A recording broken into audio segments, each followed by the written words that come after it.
With the demon that had taken Siamak's life finally defeated, the kingdom of Persia found peace once more. The crown of Iran passed to Houshang, who was still a young man, but already wise beyond his years. Houshang, like his grandfather before him, was determined to continue the work of building and strengthening the kingdom. He was a just ruler, beloved by his people for his fairness and kindness. Under his leadership, the land of Iran grew more prosperous each day, its borders expanding as its people thrived. One day, Houshang decided to take a break from his royal duties and enjoy the beauty of his kingdom.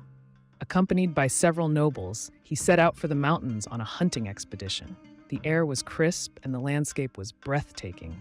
But soon, their peaceful outing took a dark turn. From a distance, Houshang spotted something unnatural. A long, black snake with eyes as red as blood and a mouth that spewed black smoke, darkening everything around it. The creature's presence sent chills down the spines of those who saw it, for it was no ordinary snake, but a beast of ominous power. Without hesitation, Houshang picked up a stone, aiming to kill the fearsome serpent.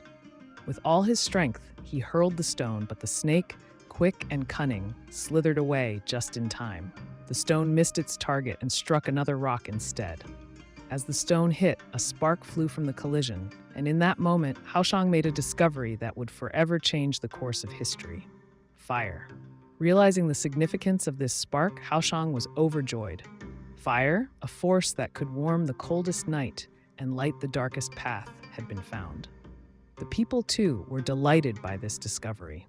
That evening, they gathered wood and logs, building a large bonfire that lit up the night sky. Around the fire, the people of Persia celebrated, and Houshang declared this day to be forever remembered as the Sadeh festival, a tribute to the discovery of fire and the warmth it brings to the world. But Houshang's contributions to his kingdom did not end there. With fire, he found iron, and with iron, he forged saws, swords, and tools that would aid his people in countless ways. He also taught them how to channel water from the sea into streams, bringing life to the dry plains and deserts. Under his guidance, the people learned to farm the land, raising crops and livestock that provided them with food, clothing, and shelter. Houshang's reign was marked by these great advancements, and his people flourished. But like all mortal men, Houshang's time on earth came to an end. His wisdom and strength had paved the way for a prosperous kingdom, and when he passed, the crown was placed upon the head of his son, Tahmoures. Tahmoures, like his father and grandfather before him, was a wise and intelligent ruler. Upon ascending the throne, he called together the nobles and military leaders, urging them to rule with kindness and justice. From this day forth, he declared, "I am your king, and I vow to cleanse the world of evil. The demons that seek to corrupt our land will be banished, and all that is useful in this world will be revealed, so our people may benefit from it." With this promise, Tahmoures set about continuing the work of his predecessors. He taught his people how to shear the wool from sheep and goats, spinning it into thread and weaving it into fine clothes and carpets. He also domesticated fast-running animals, providing them with food and shelter so they could serve his people. Tahmoures was a master of taming wild creatures. He captured cheetahs from the plains and hawks from the mountains, training them to hunt for his people. He even domesticated chickens and roosters, teaching his people how to care for them and benefit from their eggs and meat. But Tahmoures was not alone in his endeavors.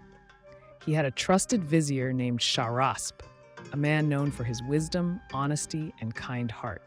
Shahrasp's advice guided Tahmoures in all matters of state, ensuring that justice and compassion ruled the land. The vizier often urged the king to visit the cities himself to see how the people lived and understand their needs. However, not all were pleased with the peace and prosperity that Tahmoures had brought to the land. The demons, who thrived on chaos and destruction, grew jealous and resentful. They could not stand to see the people of Persia so content, and they began to disobey the king's commands. United in their anger, the demons plotted to overthrow Tahmoures and bring ruin to his kingdom. When Tahmoures learned of the demons' rebellion, his anger was fierce. He prepared for battle, determined to protect his people and his throne. Leading his army with unwavering resolve, he captured and imprisoned more than half of the demon forces, defeating the rest with his mighty mace and sword. Desperate to save themselves, the captured demons pleaded for their lives. "Spare us," they begged, "and we will teach you the secrets of writing." Intrigued, Tahmoures agreed, and in exchange for their freedom, the demons taught him 30 different scripts and languages. This knowledge further enriched the culture of Iran, adding to the legacy of wisdom and learning that his ancestors had begun. For 30 years, Tahmoures ruled with wisdom and strength, bringing peace and prosperity to his kingdom.